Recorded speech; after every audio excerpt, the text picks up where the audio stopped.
A very good evening to one and all. Center of Excellence in Safety Engineering and Analytics, CoE-SEA, wholeheartedly welcomes all our dear participants to Week 50 Weekend Talk on Safety Engineering, Management and Analytics.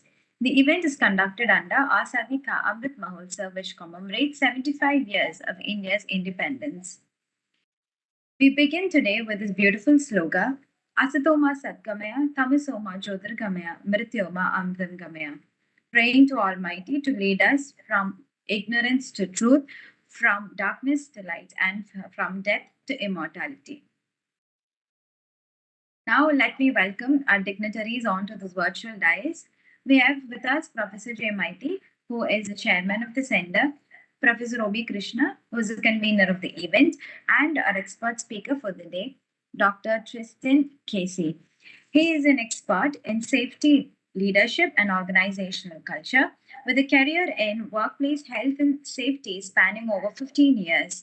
He has consulted nationally and internationally across a diverse range of industries such as law enforcement, local government, utilities, offshore oil and gas construction, and manufacturing.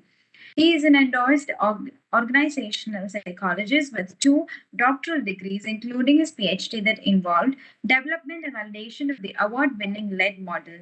His passion is translating abstract or theoretical concepts into practical tools that have measurable impact.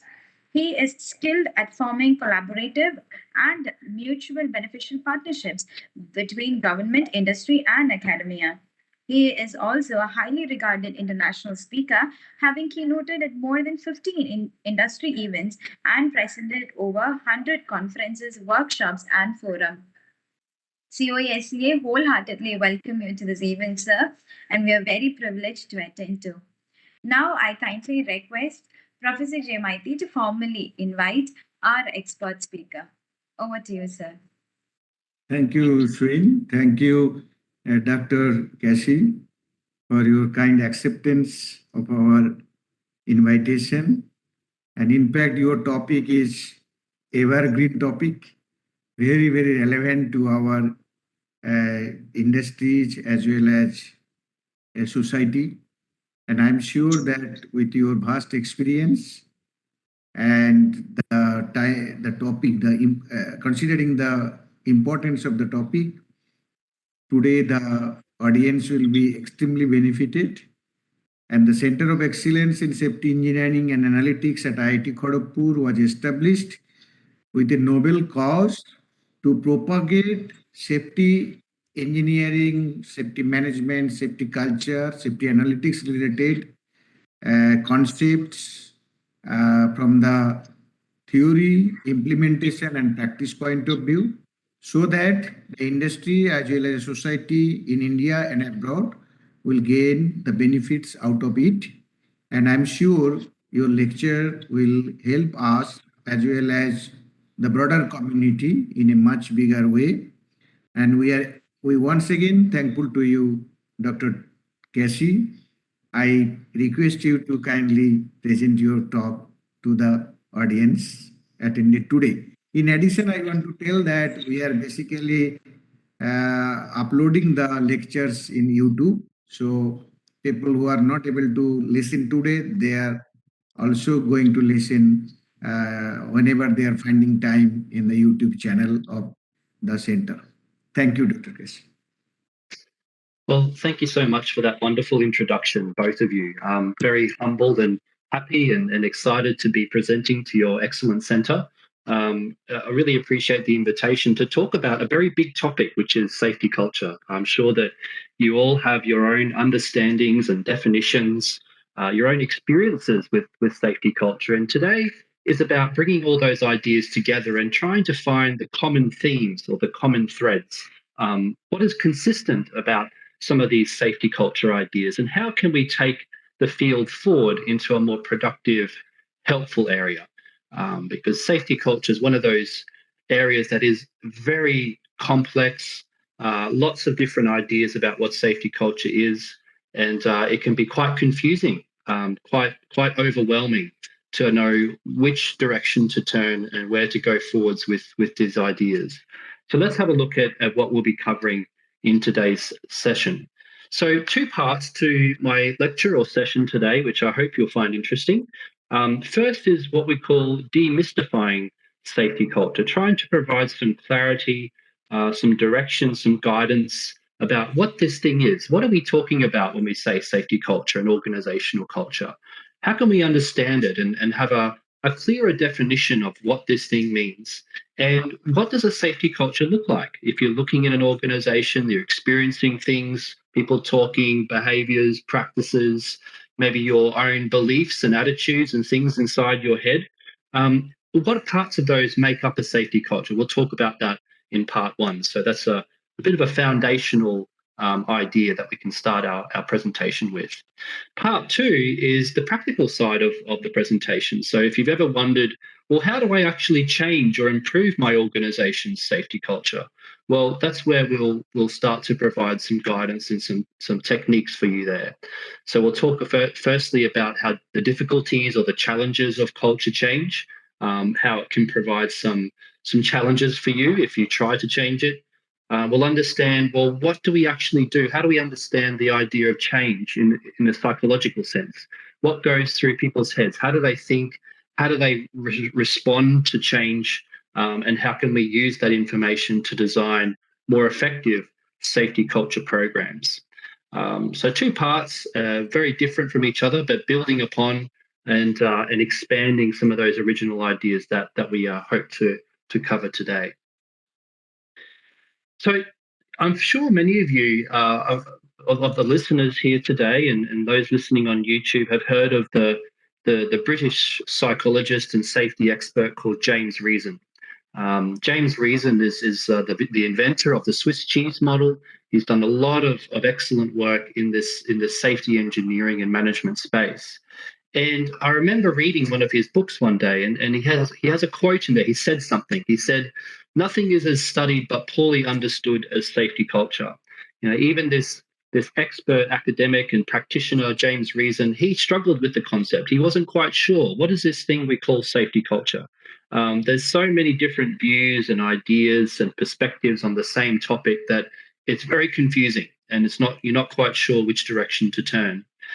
In a recent book chapter that I put together and wrote on safety culture, which I can provide the reference to at the end of the presentation if you're interested to read more, we identified 5, 6, even 7 different types of safety culture. So there's and you can see some examples here: patient safety culture, road and traffic safety culture, process safety culture, if you're talking about the chemical industries or oil and gas, nuclear safety culture, something called resilient safety culture, whatever that means, and even emotional safety culture. So there's just so many different versions of this idea of safety culture that is quite overwhelming for people to know. What are we actually talking about here? I guess that's one of its strengths and also its weakness. Its diversity, because there are so many views on it. It really is a difficult concept to really get your head around and understand. But the strength of that is that there's a lot of different views and tools and techniques we can put together and combine to have a more comprehensive view of what safety culture means. I like to summarize the different perspectives on safety culture a little simply. On the one hand, I feel that some people believe that safety culture is really this solution that's going to improve organizational performance. It's like the holy grail. We're trying to find this elusive, important, wonderful thing that's called safety culture that's going to help us solve all of our problems in our organizations. And so we're chasing that. We're trying to find the best definition or the best tool, the best survey, the best set of questions that can help us understand what safety culture is all about. So that's the one perspective. On the other perspective, there's people out there that say safety culture means nothing. It's just this concept that we should get rid of. We should ignore it. We should move on and get away from it. Some fancy words there like ontological alchemy, which basically means we're making things up. We put these two words together, safety and culture, but ultimately it means nothing. Other people have said, well, one of the disadvantages or weaknesses of safety culture is that it's just replacing this term called human error. Rather than blaming the operator or the worker and saying it's all his fault or her fault, we're saying, well, now it's the organization's fault. We'll just blame a poor safety culture, which doesn't help us understand maybe some of the factors or the dimensions that might have contributed to that accident or incident. So very different perspective, two extreme ends of the spectrum here. Some people love it, some people hate it. Where do I sit? What do I think? Well, I think that safety culture is really a point of view. It's a perspective. It's like putting on a pair of glasses or spectacles. You're looking through that spectacle or those glasses to understand, reflect on your organization, and try and create some positive change to improve the way that safety is understood, communicated about, and managed in that workplace. So I feel like you have to have a clear understanding of what culture is and what safety is and put those things together. And that will give you an ability to reflect on your organization and understand, what can I do differently? How can we think about safety in a more productive, helpful way? What are some of the disadvantages or weaknesses of our organization, and how it manages health and safety? So that's my view. Let's start with the basics and talk a little bit about organizational culture. So organizational culture was best defined, I think, by another scholar, another academic called Edgar Schein. He's an American fellow, and he's very famous for his writings and works on organizational culture. And what Schein said is that organizational culture is this pattern of shared assumptions or beliefs that we learn over time. So when we join an organization or we join a group of people, we learn how to solve problems. And that's the essence of the culture, learning how to solve the problem of adapting to our environment. So when we have problems in our environment, maybe in an ancient sense with the weather that we had, the environmental challenges, responding to threats, other groups that might have wanted to do our group harm. We learned how to deal with that problem through culture. And similarly, culture helps us to integrate and cooperate and have very harmonious, productive relationships inside our group. So it's about how we respond to threats and opportunities outside our group and also how we work together inside our groups. So that's a very practical definition of what culture is all about, which I find really helpful. And what Edgar Schein said is that there's actually 4 different layers or levels of organizational culture. There's what we call the macro culture, which is the national culture. You could think about me being in the United Kingdom here in London and having a British culture, but I'm actually Australian, so I've got 2 national cultures there interacting and coming together. And many of the listeners here today in India, you'll have a national culture, but you'll also have regional cultures as well. The different areas and geographic locations within India are all very different. Their own rituals, their own beliefs, their own way of thinking. The next layer of culture is organizational culture. So that's where we have people working together within a group that's producing something, creating something. That's the second layer of culture. The third layer is what we call the subcultures. So within an organization, we'll have different professions, engineers versus the administration people, the information technology group versus the management and the leaders. So each group within the organization, each profession, each role will have its own culture. And then lastly, within teams and groups and departments, we'll also have what we call microcultures, the very small specific cultures that characterize a team of people. So it's a very complex thing, isn't it? This thing we call culture. It happens at different levels. It's about solving problems. It's about how we work together and integrate each other into a group, and also how we respond to threats outside our group. So some fundamental definitions there to set the scene for our talk today. Now, Edgar Schein also had what he called the iceberg model, which I really like. I think he might have had an iceberg and an onion. He's got different little analogies and things that he compares culture to. But I really like the way that this gives us some clarity about what culture is. So there's roughly 3 different levels or layers to the culture. There's the artifacts, which are the tangible, visible things, the symbols, the practices, the the rituals, the ceremonies, the systems, the documents, the heroes, the people, all these things that we can see and touch and hear in an organization. That's the tangible side of the culture. The middle layer is what we call the values. What's important? What's a priority? Um, do we focus our attention on safety or quality or production or all of those things? It's really about what people in the organization say is a valued, important part of being in that organization. And the deepest layer of the culture, right under the water, if we're talking about the iceberg, is the core beliefs, the assumptions, the assumptions and beliefs about why and how things are done that way in the organization. So when it comes to safety, we can think about some of those core beliefs being things like, what is the definition of safety? Is safety about preventing things from going wrong, or is it about having positive capacities to go right and having organizational resilience, or is it both? The way that we define and the assumptions and beliefs we have about how we practice safety are very much the heart of the culture, the very core layer that drives the values, that drives the artifacts and the behaviors at the higher levels. So it's a simple but also a complex model at the same time.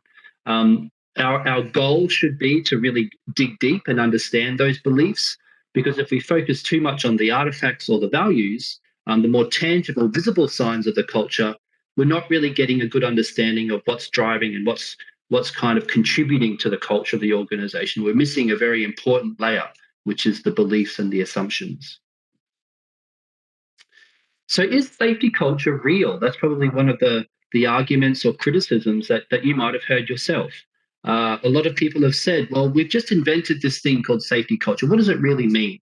Well, Edgar Schein, if you remember back a couple of slides, the really famous organizational culture researcher, he said, well, look, safety culture doesn't make sense. We have cultures about groups, it's about people. It's not about things like safety. I think that was one of his quotes. But I think it is a useful concept. I think it's a good established topic that we should learn from. And it's something that has stuck with us for many years across industry, across academia. So there must be something valuable there, a lesson we can learn and apply to our safety practice. So I think it is. It's an analytical lens. It's a view. It's a perspective. It's a vantage point to say, well, how helpful is that broader organizational culture at creating the conditions that enable safety to occur? I think when we ask ourselves that question, it's a very powerful question. It helps us dig deep. It helps us understand, well, how is the social environment of our workplace, of our organization, enabling or disabling safety?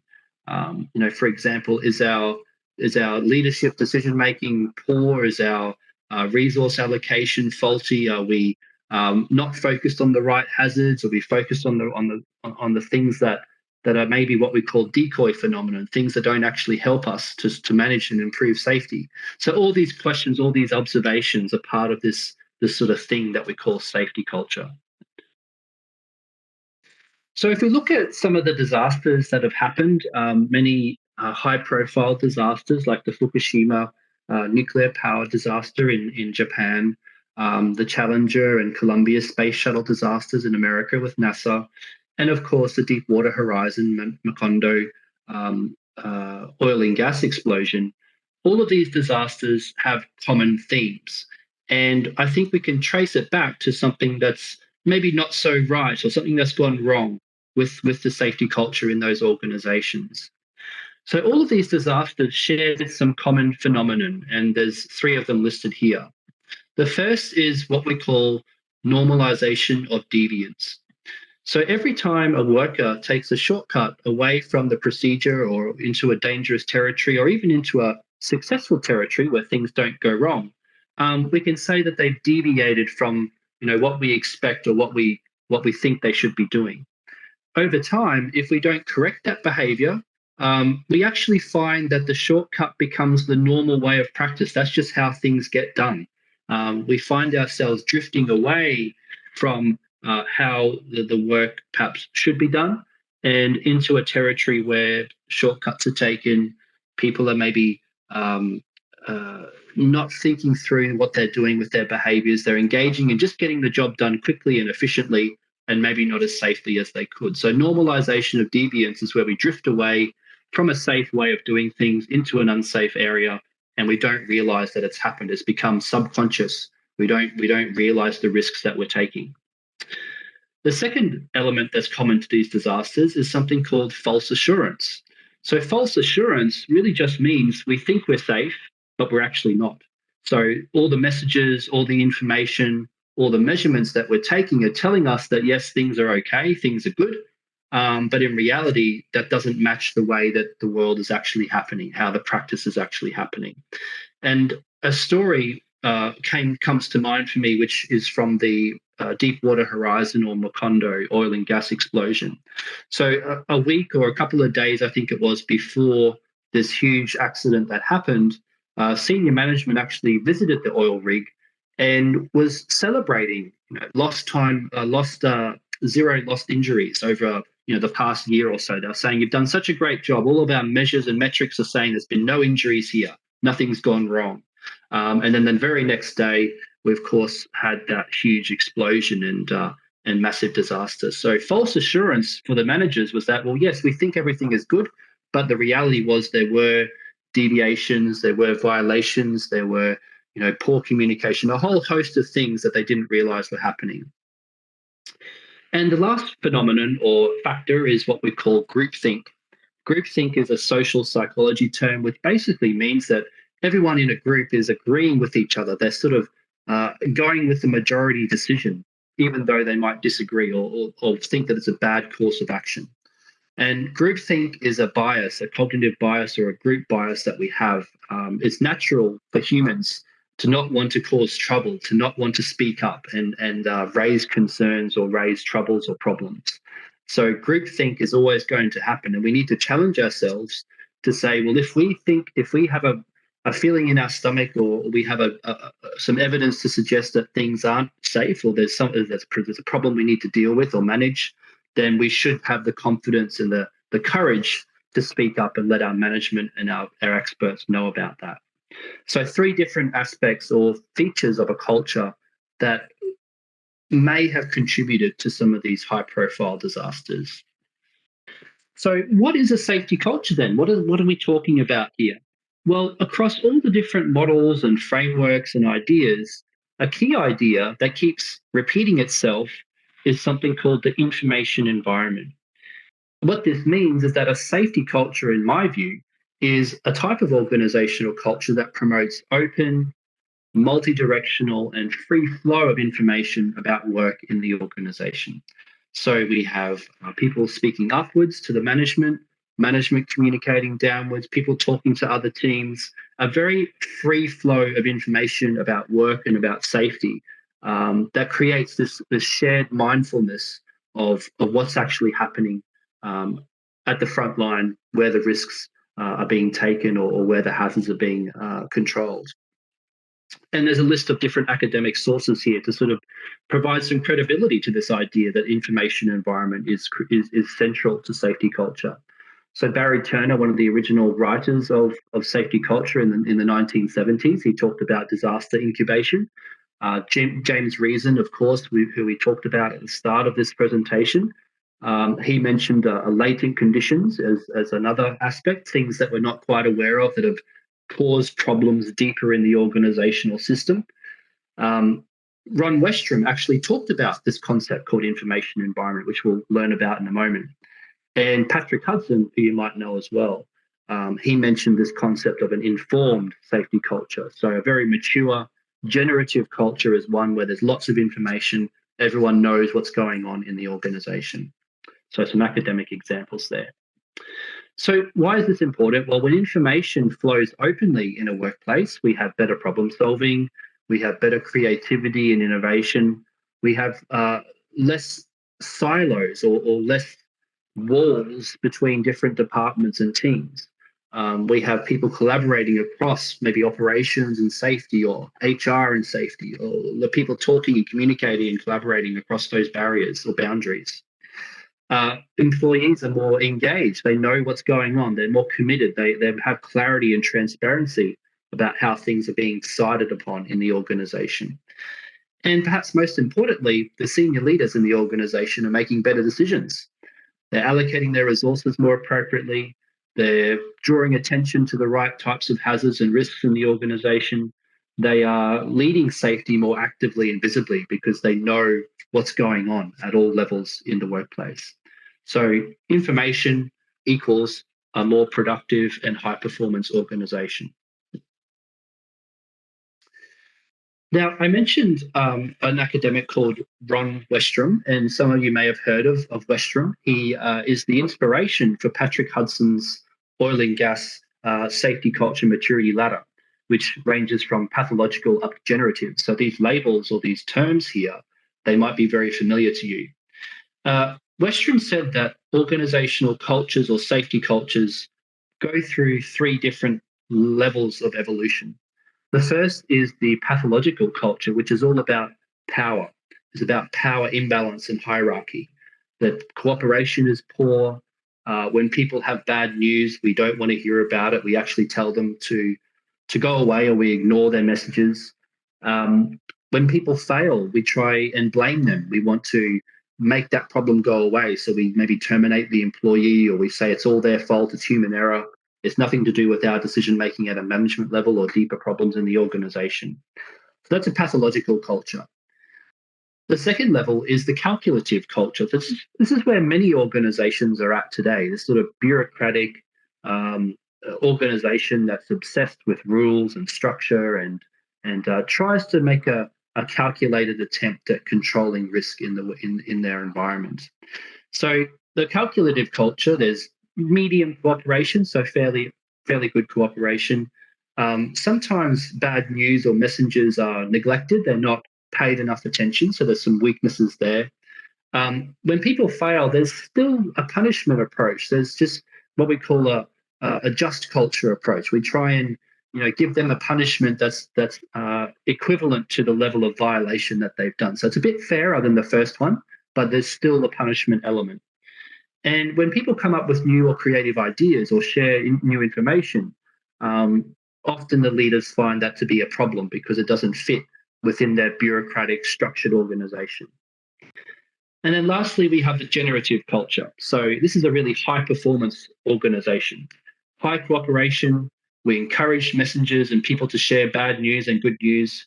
When people fail, we focus on learning and growth rather than blame and punishment. And when creative new ideas come up, then we try and understand that and try and leverage that to improve the whole organization. So this is really a foundational model that I find really helpful to understand the concept of safety culture, that we can have different sort of maturities of a safety culture. And you might find that your organization fits into one of these categories or one of these levels. So if we focus now on how we respond to bad news, that gives us some clues about the behaviours that as leaders and as safety experts in our organisation, how we should be handling that bad news. So imagine that you're a safety manager, or maybe you even are a safety manager, I'm not sure, and you're reporting to your executive team and you've got some really bad news that, we've had a serious injury on site. And how might your management team react or respond to that bad news? Would they shoot the messenger? Not literally, but would they try and suppress the bad news and say, we don't want to hear about that, or just go and fix it? We don't care about any injuries, just solve the problem. Or maybe they try and hide the information. They talk about it amongst themselves, but they don't want anyone else to know. They don't want the public to know. They don't want their investors to know. They keep it just within the room. Or another approach might be that they change the message. They try and make it sound less bad than it actually is. They may say, oh, well, we had this incident, but it's all under control. Don't worry about it. But they miss an opportunity to maybe learn the deeper lessons. It's not until we get to the last 3 boxes of this little model here that we start to have more functional and helpful responses from our managers and leaders. So we can fix the problem locally at where it's happening, where the problem's gone wrong. We can try and apply those lessons to the whole organization and apply a global fix. Or the best response that our leaders can have is to engage in what we call an authentic inquiry, We really want to understand what went wrong. Why did that incident happen? And go beyond human error and say, well, what about their training? What about the appropriateness of the resources and the tools we gave them? What about the culture of the organization that we work in? And really learn from that failure to make sure that we improve and have a better response next time. So as we go up in this maturity or the sophistication of responding to bad news, we have better information flow and we make better decisions as leaders. So our goal should be to encourage our leaders and our executives to fix the problems and engage in that authentic inquiry, understand what went wrong and why, and how can the organization learn. So the key or the secret ingredient to this maturity is something called psychological safety. Now, psychological safety means that we are safe to present our negative views or our disagreements or voicing up or speaking up about a problem, even if it's controversial or different. So it's really the opposite of that concept I talked about earlier, which was groupthink. In a psychologically safe organization, we have good engagement, we have continuous improvement, we have resilience because our people are adapting, they're speaking up, they're sharing ideas with each other, they're really trying to adapt to any problems that arise. And most importantly, we have that open flow of information. People are talking openly about what their problems might be, what their safety concerns are, and even what their ideas and suggestions for improvement might be. So the key to a rich safety culture is this idea of psychological safety. So how do we create that culture? What are the behaviors that leaders and even ourselves as maybe safety professionals and engineers might be able to demonstrate? Well, we have an authentic behavior, openness, and encouragement. I think they're the three key behaviors that the research tells us we should be showing. So when we're authentic, we admit when we ourselves we made an error or we've made a mistake. We acknowledge our own limitations in our knowledge and experience and ask people to help. And we seek to learn from our mistakes and failures. We want to know what can we do to improve personally and how can our organization improve as well. So we're authentic because we're not pretending to be great. We're not pretending to be something that we're not. And that authenticity, people will recognize that and they'll appreciate that. Now, the second element or behavior is the openness. So as an open person, you are open towards learning and seeking feedback. You listen to the advice you're given and you consider what people have to say without judging, without automatically saying, oh, that's a stupid idea or that's not something that's relevant here. You really understand different perspectives and views on the same problem and encourage that. And speaking of encouragement, that's the third type of behavior. So if we are encouraging information flow in our workplaces, well, we're talking about the value that each person brings. You will be able to encourage people to make their ideas known. They will speak up, they will contribute their voice to the discussion, and you can encourage and recognize those contributions. So what are the different perspectives that we can take on safety culture? Well, there's descriptive, evaluative, and the practical or pragmatic. So putting all these ideas together into a bit of a framework. So descriptive is about the beliefs. We want to understand the deep beliefs that people have about safety. And I like to think about this like holding up a mirror.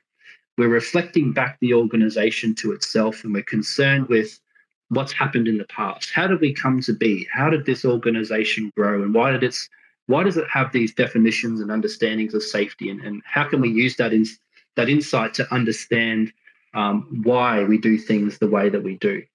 So that's the first approach. The second approach is what we call the evaluative approach. And typically the way that we measure that is through surveys. We have safety climate questionnaires, maybe even leadership questionnaires, things that employees can respond to numerically and give us a sense of how important and prioritize various goals are in the organization. That's all about the current moment, the present moment. And then the pragmatic or practical is like the maturity model we talked about before with Ron Westrom. It's about the future of the organization. It's like developing a map. where do we want to, which direction do we want to go? What's our future journey as an organization managing safety? How do we build and create a better safety culture? So all of these perspectives, I don't think are separate. If you want, and I just saw a question come up before briefly on my screen, but I'll go back to it later. If you want to measure safety culture in those absolute terms, then you need to have a combination of all three of these approaches. So descriptive will be qualitative, it will be interviews, it will be discussions, it will be engaging with workers at different levels in the organization to really understand the way that they think. What do they define safety as? What are some stories or examples of the safety culture coming to life? And really just getting a view about what they think safety is in that organization. That's the descriptive approach. The evaluative approach is the survey method, as we've talked about. And the pragmatic approach is when we engage with our leaders or our executives to understand where are we at on that safety culture maturity ladder? Are we pathological? Are we bureaucratic? Are we generative? Where are we at and where do we want to go? So I'll come back to that question a little bit later. So that's a little bit about part one. And now I want to finish my presentation with a little discussion about how do we change safety culture? How do we improve it? What do we do to really get some momentum and change happening? Well, many of the estimates vary and they're quite different, but up to 70% apparently of organizational culture change efforts actually fail. Why do they fail? Well, things happen that we don't expect, they're unanticipated. We get resistance or pushback from people in our workplaces. We have different views about what the change should be. Different leaders at different levels aren't aligned in their vision. And the time frame of change might be either too short or too long. We don't have the right expectations. So there's a lot of reasons why culture change can fail. To make it successful, then we have to think a little bit more clever. We have to think about the psychology of change. And this is a very simple model that I find is quite powerful in practice. So as 4 steps or stages, there's the first stage, which is about raising awareness. The second stage, persuading and influencing. The third stage is about building skills and capability. And the last stage is maintaining momentum. How do we keep the change going and sustain it over time? Well, fortunately, there's a lot of strategies we can use for each one of these stages to create the change, push the change along, and make it stick or stay in the organization. So when we first starting with our change, then we have to raise awareness. We have to communicate, what is this change about? What is safety culture? We have to educate our workers and really bring the problems and the reasons why we have to change to the surface. So that's all about communication, making people aware of what the change is and what's required. The second psychology stage is persuading and influencing. So they've got the information, you've communicated the basics, and now it's about creating an energy to change. So you might have to present a vision from a senior leader. You might have to provide the reasons why the change is so important. You have to link it to people's jobs and how it's relevant to them. Really just build this energy that the change has to happen. That's the second step. The third step is building capability. So once people have got awareness, they're on board, they've got the energy, you have to give them the skills and the capabilities to actually do the change. So you might have some training programs, you might have to change your systems and structures in the organization. There's a lot of things that you might do to start to build that readiness to do something, to change the behavior. And then lastly, maintaining momentum, making longer term, deeper changes in the organization, like updating your policies and procedures, making physical changes to the workplace, things that are going to stop people going back to the old way of doing things. And here's just a quick summary of the psychology of change and some of the strategies that you can use. So I'll make sure that these slides can get out to you. There's, that you can have this as a reference at the end of the presentation, but it'll probably take me a little bit too long to explain each one of these change strategies. But really, for each stage of change, there's specific strategies, specific things that we're doing to sort of satisfy our psychological needs at each stage of that psychology of change. So I won't talk too much about that. I will talk a little bit about this, which is the model of safety culture change that I've developed by putting some of these ideas together into one package or one process. So the first step in a safety culture change is, where are we starting from? What's our baseline? And that's really where the measurement question comes up again. Taking a measurement of your safety culture to understand where are you starting from, and using that information to develop a customized approach, a customized campaign and program to really develop and change the aspects of safety culture that you want to work on. The second step is creating an alliance or a coalition, bringing people together who are influential in the organization and can be what we call your change agents. So these are the team members, the workers, the senior leaders, everyone that has a good influence in the organization. They might not be formal leaders, but they're well respected. People listen to them, and you need to bring them on board first as your champions of the change. Thirdly is energize the change and outline the next steps as a vision or a pathway to the next steps. So the CEO or the general manager of the business is the most appropriate person here to really explain, why are we doing this change and why is it important? Why do we have to do this? That's the third step. I always recommend to organizations that they implement pilot tests. So do a small test first in maybe one team or one department. Try and make those changes to the safety culture in a small area, and use that learning, use all the tools, all the materials, all the procedures, everything that you develop in that pilot test for the broader organizational rollout or the broader implementation. And the last step is where we do that broad implementation. We implement it across the whole organization. We sustain the change. We make innovations to our systems, our policies, our structures, and then we come back and measure again and make sure that we've made progress and have got tangible improvement in our goals. So that's a very brief overview of the model of culture change that hopefully you found a little bit helpful. So what works for safety culture change? What does the research say are some of the critical success factors that we have to have in place? Well, a really great paper, I think it was by Andrew Hale and Frank Goldenmund. I can send that afterwards if you're interested. They evaluated safety culture change programs, and they said there's 4 ingredients that matter most. There's the creating strategy awareness, so really discussing, open discussions between management and workers to make them aware of why we're doing this, what is the strategy, how's it going to affect their jobs, and really create this sort of awareness of where the organization's going.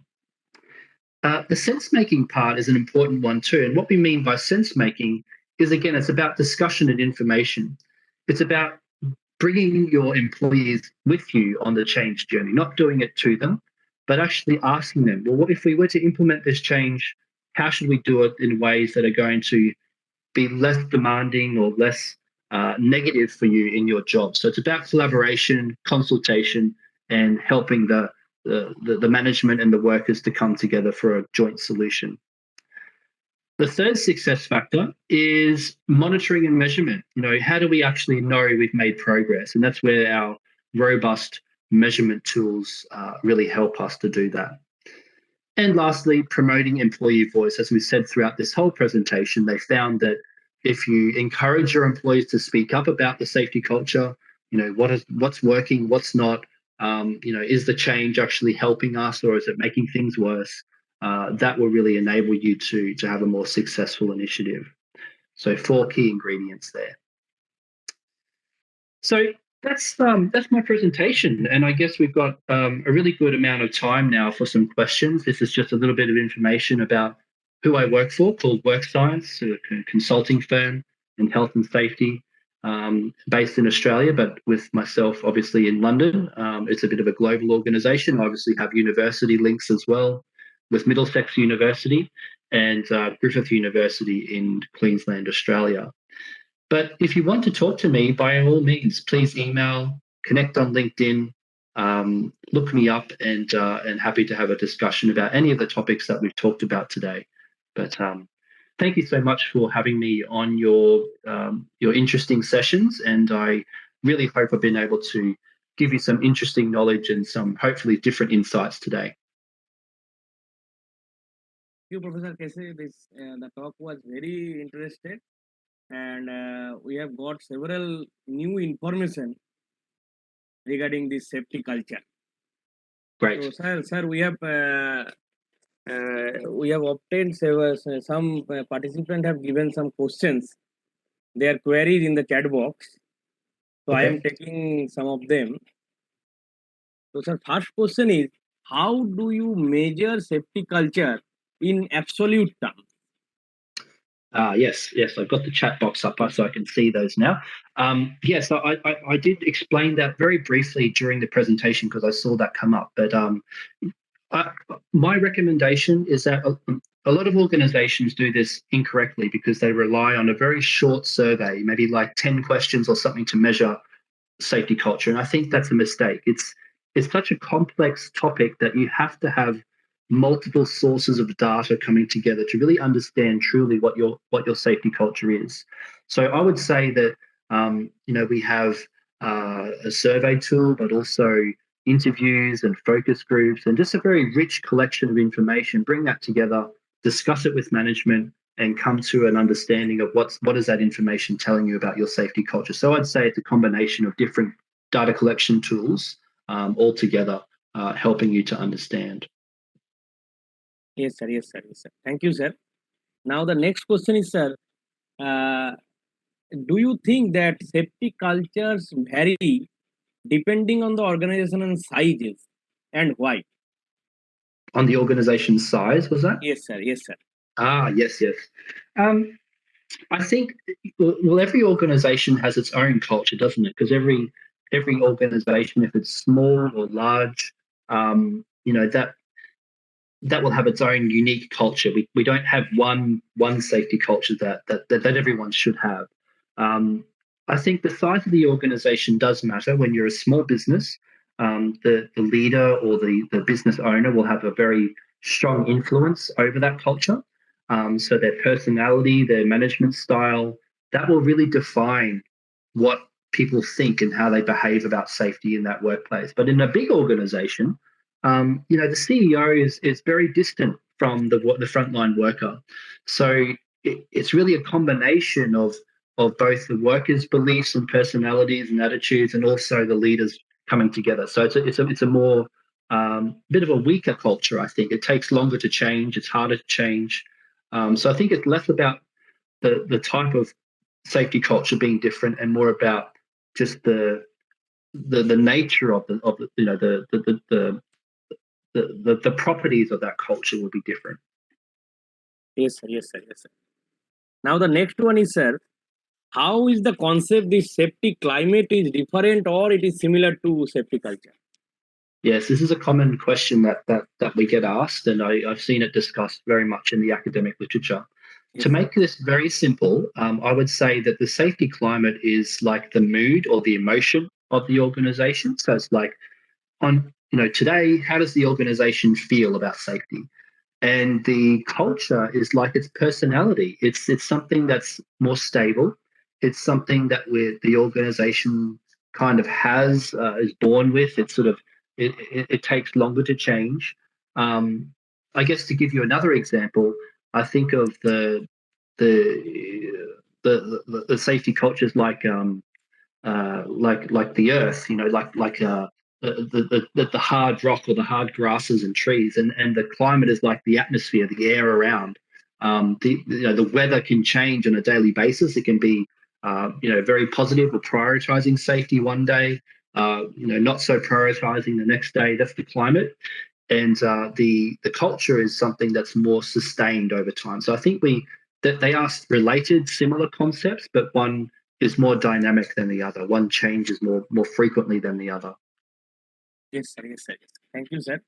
Now the next one is, what is the importance of design for safety or prevention to design in the cultural change?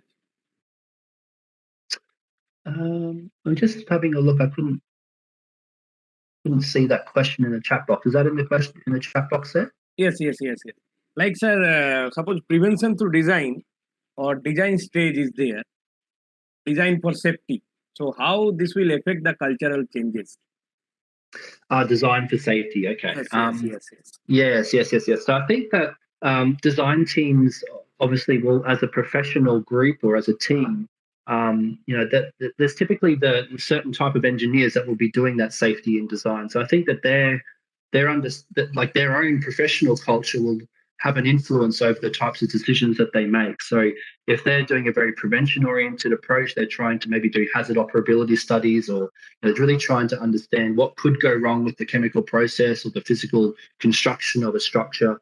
That the culture that those designers and engineers will have, that will really determine the reality of maybe what happens on site once that structure is completed, or once that once that design has been created. So I think it's just as important to understand the culture of design teams as it is important to think about the culture of the operators and the people on the ground actually running the organization and the equipment. Yes, sir. The next one is, sir, what are the factors on which sustainability of safety culture depends, and how we can improve it? Sure. So the sustainability of safety culture, I think, is really about. You might have heard of someone called Andrew Hopkins. Andrew Hopkins says that structure and systems are really the heart of a safety culture, and I think there's some truth to that. And other scholars have said, the safety management system really is like the bedrock or the foundation of the safety culture. And I think that's true to some extent. So I feel as though to make a safety culture really sustainable, you have to have formal systems and the right type of organizational structure that encourages information flow, and also really is designed in a way that makes people's jobs easier. So safety isn't seen as a burden, it's not seen as bureaucratic, it's not seen as a waste of time, but rather it's assisting people to do their jobs more effectively. So the procedures that we design have to be fit for purpose, user-friendly. We have to engage people in the design of those bottom up, and engage frontline workers to help us design those procedures. And so I think that sort of crystallization of the organization's culture is most apparent in the types of systems and structures and procedures and policies that they have. Yes, sir. Sir, with your permission, I am taking the last one. What Sure. type of organizational structure based fosters safety culture? A hierarchical organization or an organization with flat culture? Yes, good question. Very good question. So I think there's no real answer to this one. So I'm going to be a little bit cheeky here and say that there's no straight answer, because different industries, different cultures, different countries will have preferred organizational structures. So I think in a country where there is a lot of distance in the power between a leader and a worker, there has to be a hierarchical structure in the organization. Otherwise, people would feel uncomfortable. It just wouldn't fit with their understanding of the broader way that the society works together. So there's a lot of complexity here about the environment or the context in which that organization's working and operating. I feel though that in a Western culture, probably the flatter organization is the best one for a safety culture, because that enables people to speak up openly. But it is harder to control, isn't it? It's harder to exert a central influence and create a consistent, strong culture across an organization that's very flat and distributed. So there's no real right answer. There's trade-offs happening there between the structure and the culture, I think. It depends upon where the organization is and what kind of context they're operating in. Thank you, sir, for your very lucid explanation. Now I would like to invite Professor Krishna to provide vote of thanks to our expert speaker. Over to you, sir.